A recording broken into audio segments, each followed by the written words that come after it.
I agree with both the Honorable Chair and the Honorable Asidre on the issue of because we have accorded the respondent, VP Sara Duterte, more than enough opportunity to appear before us and present her counter evidence. On the issue of due process, may I further elucidate?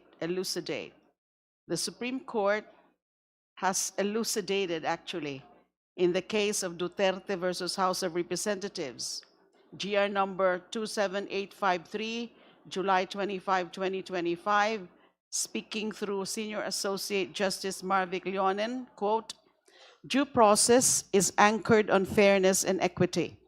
It is flexible and context dependent, shaped by the circumstances, subject matter, and necessities of the situation. At its core, due process requires notice, hearing, and a fair opportunity to be heard. Fair opportunity to be heard. Ang lahat ng mga elementong ito ay malinaw na ipagkaloob sa respondent dito sa impeachment proceedings na ito. Una, ang respondent ay naibigyan ng abiso hinggil sa mga pagdinig at nabigyan din ng mga kopya ng mga dokumento at mga isinubiting ebidensya sa komiteng ito. Ikalawa, nagsagawa ang komite ng ilang magkahiwalay na pagdinig kung saan pinayagan ang presentasyon ng ebidensya at testimonya ng iba't ibang resource persons. Ikatlo, at higit sa lahat, ang respondent ay paulit-ulit na binigyan ng pagkakataon na dumalo, harapin ang mga ebidensya at mapagpaliwanag o magpaliwanag o sumagot sa mga paratang laban sa kanya. At sa bawat yugto ng prosesong ito, siya ay binigyan ng makabuluhang pagkakataon na marinig. In Gas Corporation of the Philippines versus Minister Insyong, GR number 186502, December 13, 2017, the Supreme Court explained that there is no denial of due process when a party is afforded the right to rebut the evidence against him or her but fails to exercise the same. What matters is that the opportunity to present his or her side of the case is given.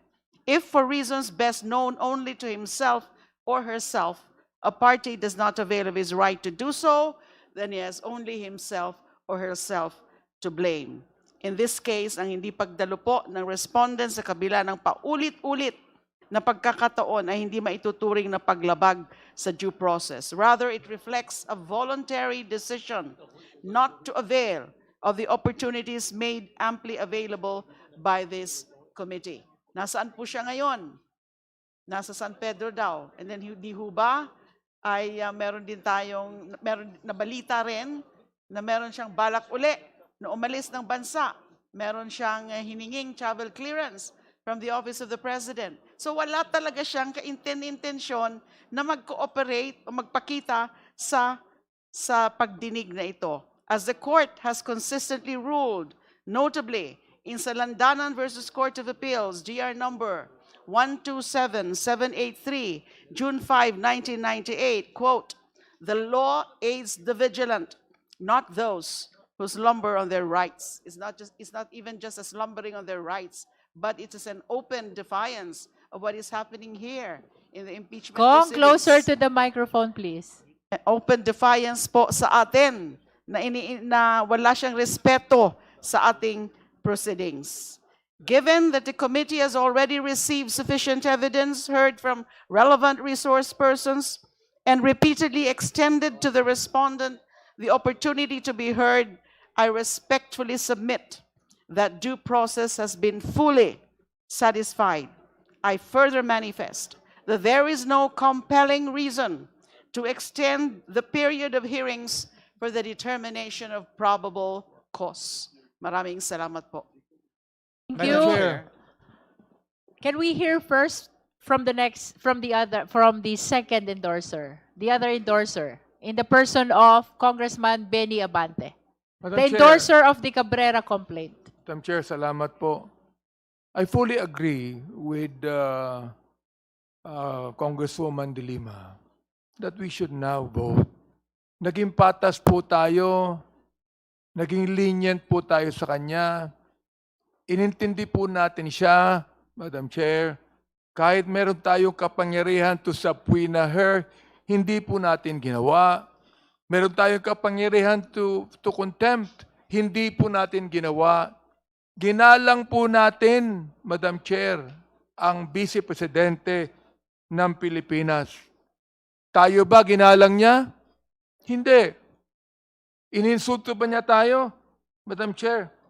Hindi tayo pinagbigyan at pagpapahalaga sa pamamagitan ng kanyang presensya dito sa hearing na ito. We have already given her all the due process that she needed, Madam Chair. Kailangan nating alalahanin na bawat araw na itong kasong ito ay nakabinbin sa Committee on Justice, sinasayang po natin ang pera ng taong bayan at ang oras ng committee ito. Marami pa po tayong gagawin, Madam Chair. Ang daming problema ng ating bansa, lalo na po sa taas ng mga bilihin ngayon.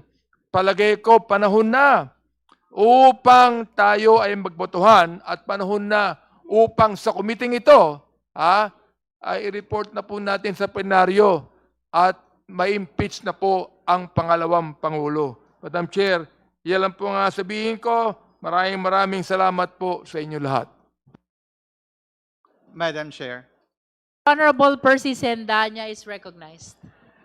Madam Chair, we have given so many chances for Vice President Duterte to explain and present her side regarding the impeachment complaints filed against her. Pero wali, consistently absent siya talaga.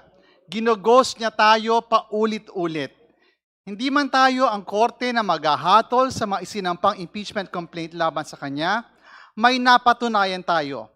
Ang kanyang tahasang hindi pag-attend, hindi pag-cooperate, at hindi pagsagot sa mga imbitasyon ay malinaw na pambabastos sa democratic processes at constitutional processes ng ating pong impeachment na ito. We have exhausted this committee's resources, time, and even patience to deliberately discuss the impeachment complaints. The time and effort exerted by everyone involved in these hearings are no joke. To the words of the Vice President, no joke, no joke. Huwag na ho tayo magsayang pa ng araw para sa taong hindi naman tayo sisiputin. Bakit natin bibigyan ng makeup class kung mahilig naman mag-cutting classes? Nailatag na rin naman ang mga dokumento at salaysay na nagpapatibay na may probable cause o sapat na batayan. Para mag-proceed sa next step na impeachment process, magdesisyon na po tayo.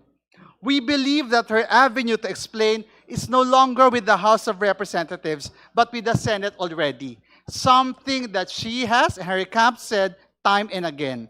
Doon na siya sa Senado magpaliwanag. No more chances for her in this committee. Not next week, not anymore. Tama na po ang spirit of the glass. Maraming salamat, Madam Chair.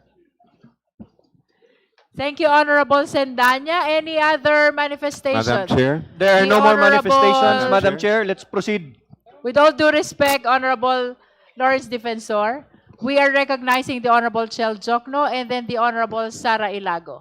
No problem. I hope we can proceed to reach a consensus, or if we need to vote after Congresswoman Sara Ilago. You're recognized, Honorable Jokno. Thank you, Madam Chair. Kanina po ay hindi kami nagkasundo.